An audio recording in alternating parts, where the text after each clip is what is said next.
మన ప్రభువును రక్షకుడైన యేసుక్రీస్తు వారి యొక్క పరిశుద్ధ నామములో ప్రియమైన హోప్ ఇండియా ఛానల్ వీక్షకులకు మరి ఒకసారి ఆహ్వానము పలుకుతూ ఉన్న మనము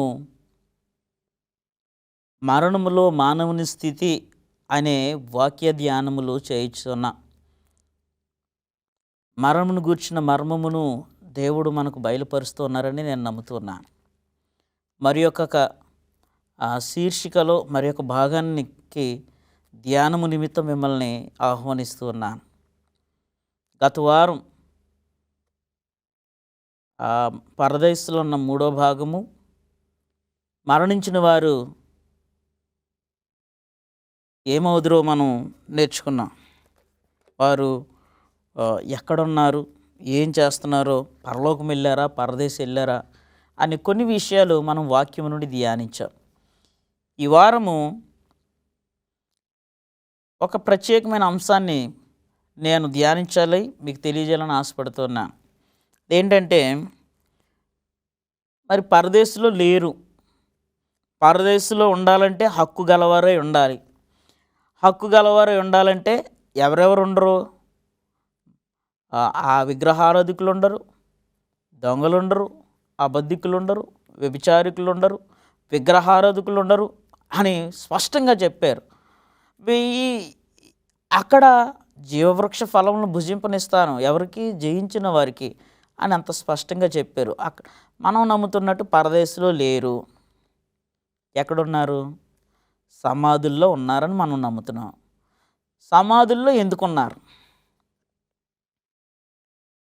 సమాధుల్లో ఉన్నారు ఎందుకున్నారు? సమాధుల్లో ఉన్నారని స్పష్టత బైబిల్లో మనము దావీదు గారు ఉన్నారని చదివాము. యోబు కూడా నాకు ఆశ అయిన ఏదో ఉందంటే అది సమాధి అని అంటున్నాడు.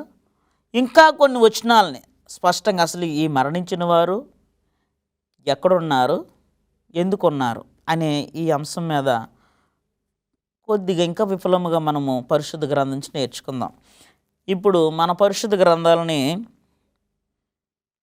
తెస్సలోనియులకు రాసిన మొదటి పత్రిక 4వ అధ్యాయము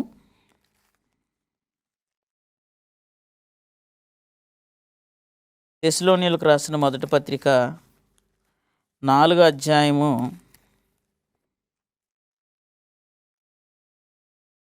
16-17 వచనాలు. ఆర్భాటముతోనూ ప్రధాన దూత శబ్దముతోనూ దేవుని బోరతోనూ పరలోకము నుండి ప్రభువు దిగువచ్చెను. క్రీస్తునందు మృతులైన వారు మొదట లేతురు.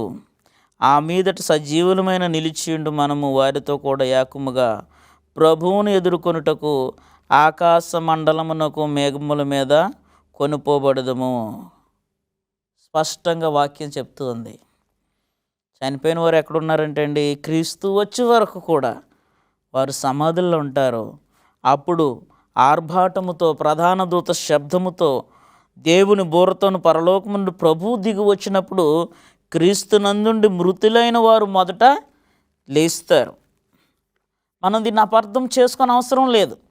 ఇది ముందుగా మనకి ఇన్ని అపార్థ బోధలు చేసి పరదేశం వేరు, పరలోకం వేరు, చనిపోయిన వారు అందరూ పరదేశంలో ఉంటారు అని బోధించిన బోధలు బైబిల్ గ్రంథానికి విరుద్ధము.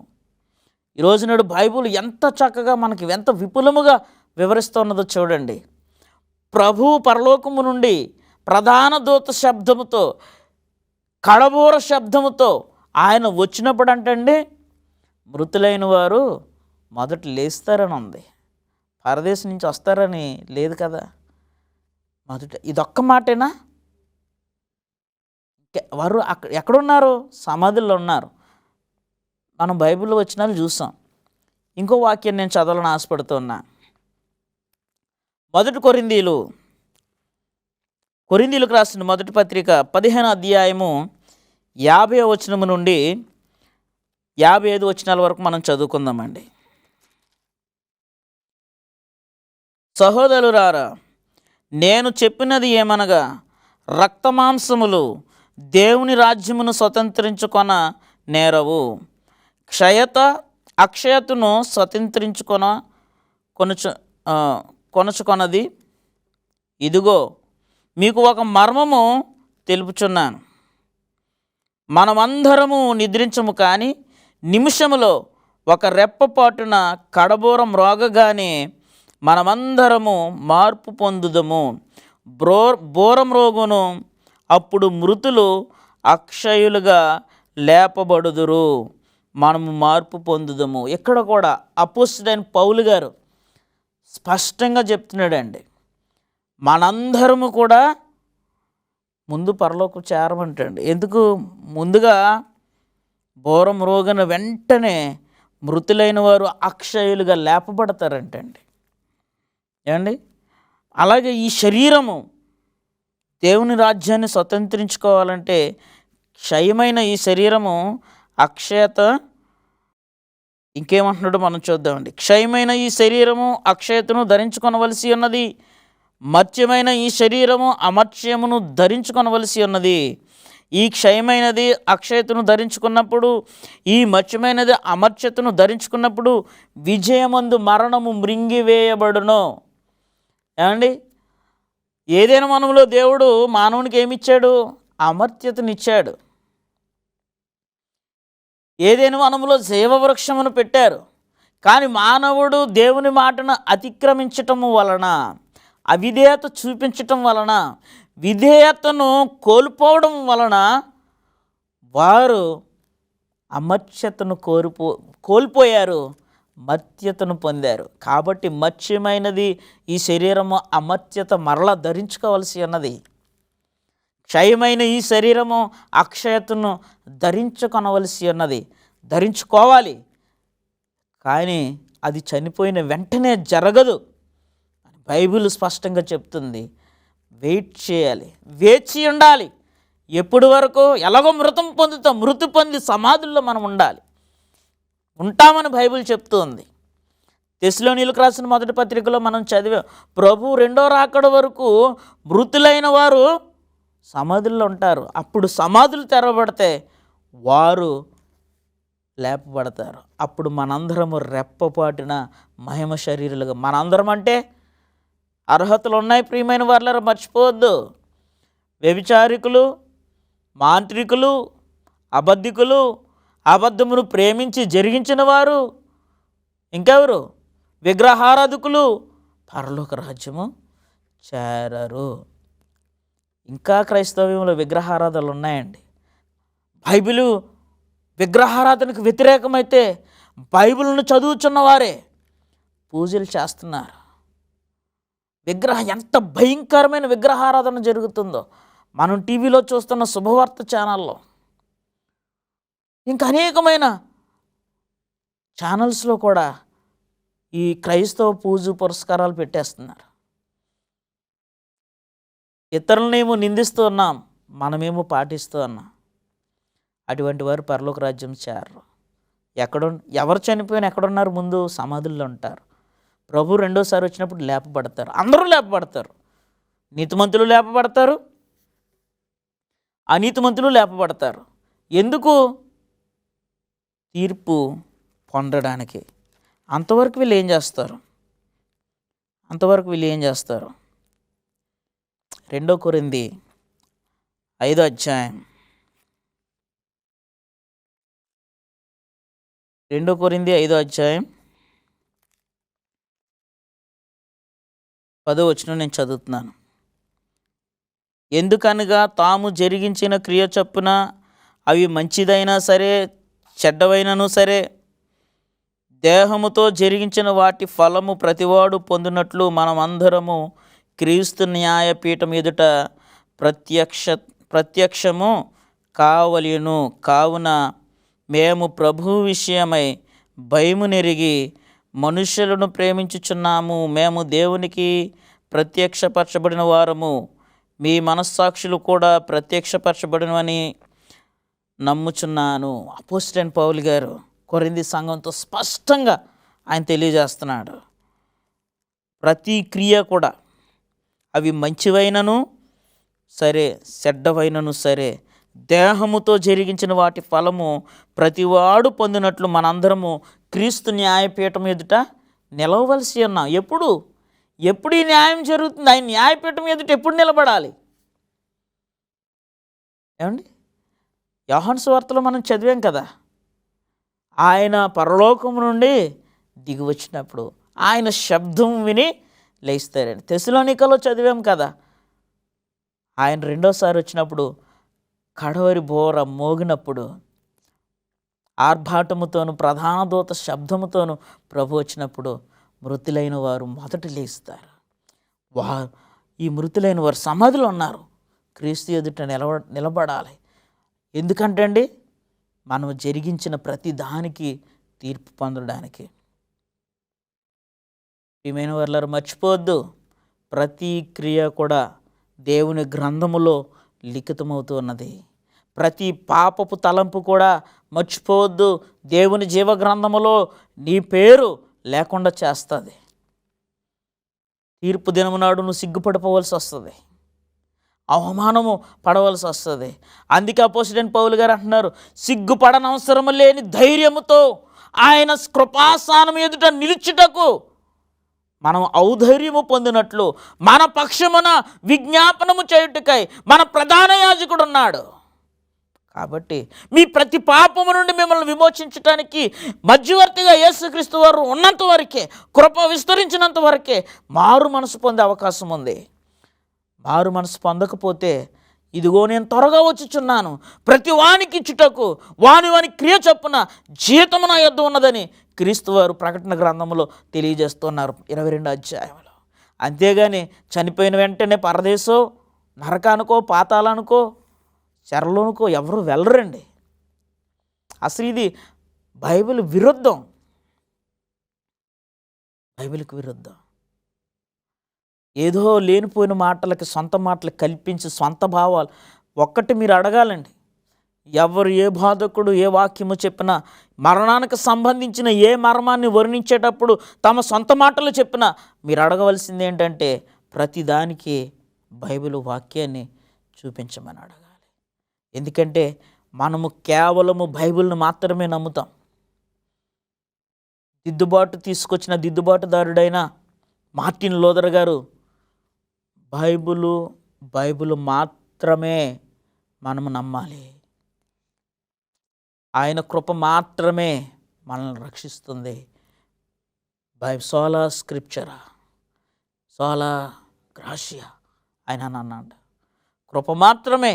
ఈ కృప ఎక్కడి నుంచి? దేవుని గ్రంథము నుంచి మనకు వస్తుంది. కాబట్టి దేవుని గ్రంథము తప్ప వేరొకటి మనల్ని రక్షించలేదు.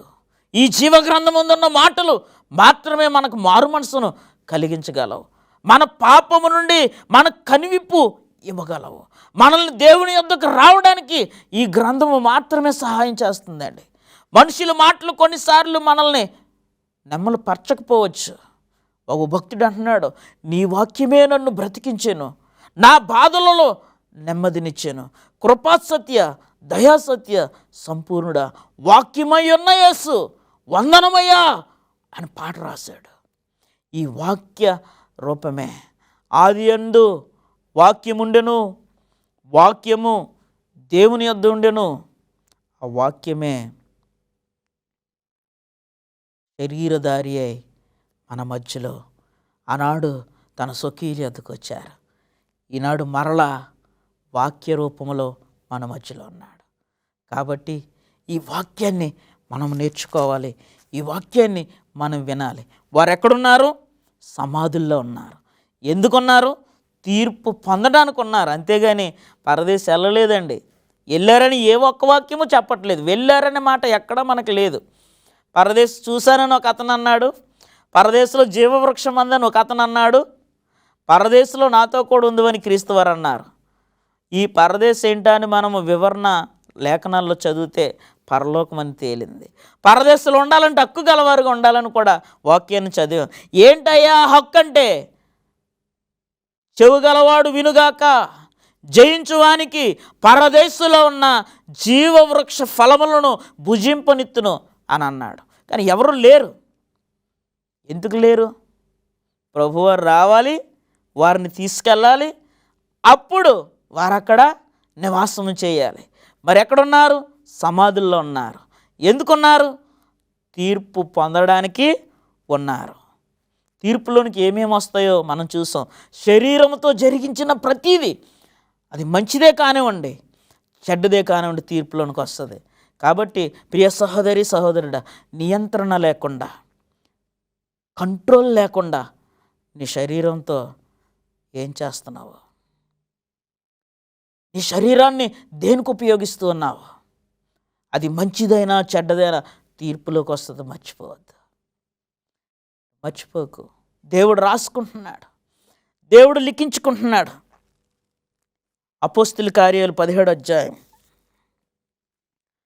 అపోస్తుల కార్యములు 17వ అధ్యాయము 31 వచ్చిన నేను చదువుతున్నానండి. 17:31. ఎందుకనగా తాను నియమించిన మనుషుని చేత నీతిని అనుసరించి భూలోకమునకు తీర్పు తీర్చబోయేడి ఒక దినము నిర్ణయించి ఉన్నాడు. మృతులలో నుండి ఆయన లేపినందున దీని నమ్ముటకు అందరికీ ఆధారము కలుగజేసి ఉన్నాడు. మృతుల పునరుద్ధానమును గూర్చి వారు వినినప్పుడు కొందరు అపహాస్యము చేసిరి, మరికొందరు దీని గూర్చి నీవు చెప్పినది ఇంకొకసారి విందుమని చెప్పారు. అపోస్తలుడైన పౌలు గారు యేసుక్రీస్తుని గూర్చిన రాకడను గూర్చియు, క్రీస్తు వారి యొక్క తీర్పును గూర్చియు, పునరుద్ధానమును గూర్చియు ఆయన ప్రసంగించినప్పుడు అక్కడున్న కొంతమంది ప్రజలంటండి అపహాస్యము చేశారట. ఈరోజు నాడు ఈ ప్రసంగాలు వింటున్నాం మీలో కొంతమందికి, ఏంటి పాస్టర్ గారు పరదేశం లేదంటున్నారు, పరదేశంలో ఆత్మలు లేవంటున్నారు, అసలు ఆత్మే లేదంటున్నారు అని మీరు అనుకోవచ్చు. అది బైబిల్కి ఆత్మలు చనిపోతాయని బైబిల్ ఎక్కడ బోధించలేదు. ఆత్మనిచ్చానని బైబిల్ ఎక్కడ బోధించలేదు. ఊపిరినిచ్చారు, ఊపిరున్న మనిషి జీవాత్మ అయ్యాడు. ఈ మనిషి చనిపోతే జీవాత్మ బయటికి వెళ్ళిపోతుంది, శరీరము మట్టి అయిపోతుంది. మరి ఇంకేంటి? చనిపోయిన వాడు ఎక్కడికి వెళ్తాడు? వెళ్ళాలంటే అర్హతలు ఉన్నాయి. వెళ్ళే స్థలము స్టడీ చేసే కొలితే కొంచెం మనము నమ్ముతున్న దానికంటే వ్యతిరేకంగాను విరుద్ధంగాను ఉంది. అక్కడ జీవవృక్ష ఫలములు ఉన్నాయట, జీవవృక్షం ఉందట, సింహాసనం ఉందట. అంటే అది నేను అనుకుంటున్నది నువ్వు అనుకున్నట్టు కాదు. మన వారు ఎక్కడికి వెళ్తారు? చనిపోయిన సమాధుల్లో ఉంటారు. ఎవరు చెప్తున్నారు ఆ మాట? యోబు చెప్పాడు. ఇంకెవరు చెప్తున్నారు? అపోస్తలుడైన పౌలు గారు దావీదు గారిని జ్ఞాపకం చేస్తూ చెప్పారు. ఇంకెవరు చెప్పారు? అపోస్తలుడైన పౌలు గారు తెస్సలోనిక సంఘానికి ఉత్తరం రాస్తూ చెప్పారు. ఇంకెవరు చెప్పారు? స్టెఫెన్ చెప్పాడు. లూకా, అపోస్తల కార్యాలు రాసింది డాక్టర్ లూకా గారు, ఆయన చెప్తున్నారు.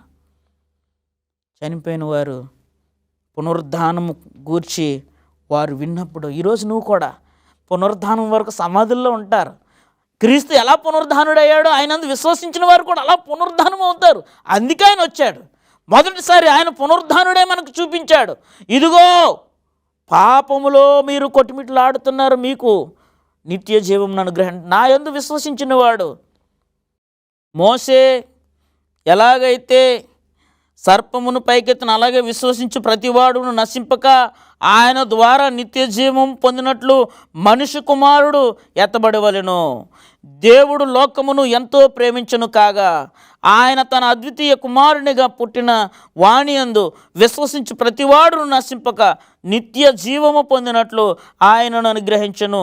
లోకము తన కుమారుని ద్వారా రక్షణ పొందుటకే గాని లోకమునకు తీర్పు తీర్చుటకు దేవుడు ఆయనను లోకమునకు పంపలేదు. ఏమండి? క్రీస్తు వారు మొదటిసారి వచ్చినప్పుడు పరిచర్య చేయడానికి వచ్చారు, రక్షించడానికి వచ్చారు, మరణమునకు పాత్రులైన వారిని మరణము నుండి తప్పించడానికి వచ్చారు.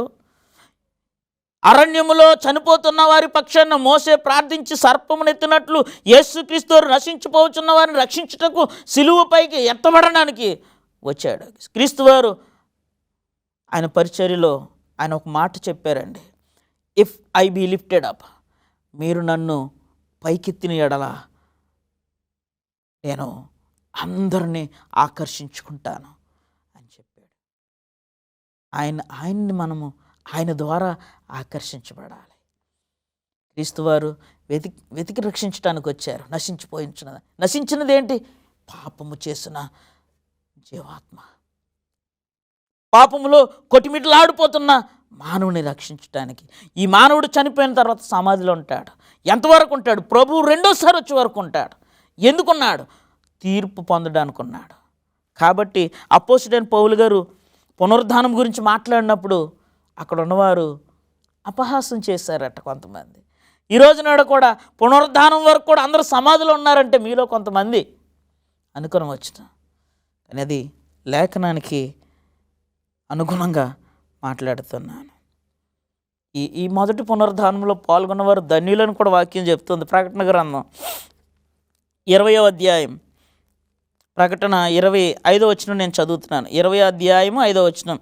ఆ 1000 సంవత్సరములు గడుచు వరకు కడమ మృతులు బ్రతుకలేదు. ఇదే మొదటి పునరుద్ధానము. ఈ మొదటి పునరుద్ధానములో పాల్గొన్నవారు ధన్యులు, పరిశుద్ధులనై ఉందురు.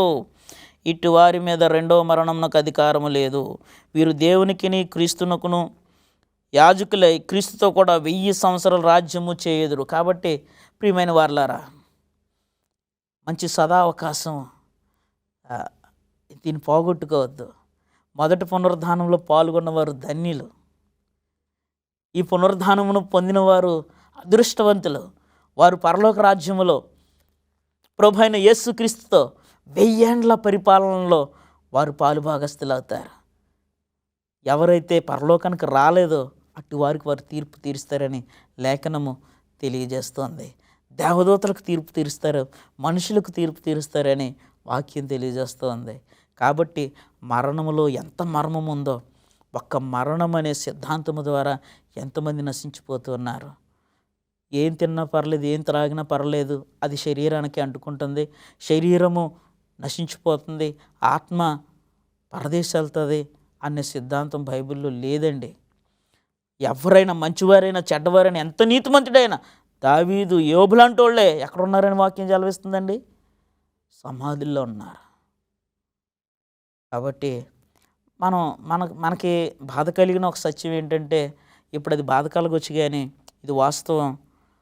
ప్రభు రాకడ వరకు మరణించిన వారు సమాధుల్లో ఉంటారు. ఆఖరిగా మత్తయి సువార్త 12వ అధ్యాయం 36వ వచనం చదివి ముగించుకుందాం. నేను మీతో చెప్పినదేమనగా, మనుషులు పలుకు వ్యర్థమైన ప్రతి మాటను గూర్చి విమర్శనమున లెక్క చెప్పవలసి ఉండును. నీ మాటలను బట్టి నీతిమంతుడు అని తీర్పు నొందుదువు, నీ మాటలను బట్టి అపరాధు అని తీర్పు నొందెదవు. కాబట్టి ఏం మాట్లాడుతూ ఉన్నామో, ఏం ప్రచారం చేస్తూ ఉన్నామో, దేవుని వాక్యము నుండి ఏం ప్రకటిస్తూ ఉన్నామో మనం చాలా జాగ్రత్తగా ఉండాలి. మాటను బట్టి నీతిమంతులమని, మనం చేసిన దానిని బట్టి నీతిమంతులమని తీర్పు పొందుతాం. కాబట్టి ఈ శీర్షికలో మరణించిన వారు ఎక్కడున్నారు? సమాధుల్లో ఉన్నారు. ఏం చేస్తున్నారు? తీర్పు కొరకు ఎదురు చూస్తున్నారు. ఏం తీర్పు? శరీరముతో జరిగించినది మంచిదే కానీ చెడ్డదే కానీ సమస్తము తీర్పులోనికి వస్తుంది. కాబట్టి పునరుద్ధానము కొరకు ఎదురు చూచి మీరు భ్రమపడొద్దు. చనిపోయిన వారు ఎక్కడ లేరు, సమాధుల్లో ఉంటారు. కాబట్టి నీతిమంతులుగా చనిపోదాం. ప్రభు వచ్చినప్పుడు నీతిమంతులుగా లెగిస్తాం. దేవుడు మనల్ని దీవించును గాక.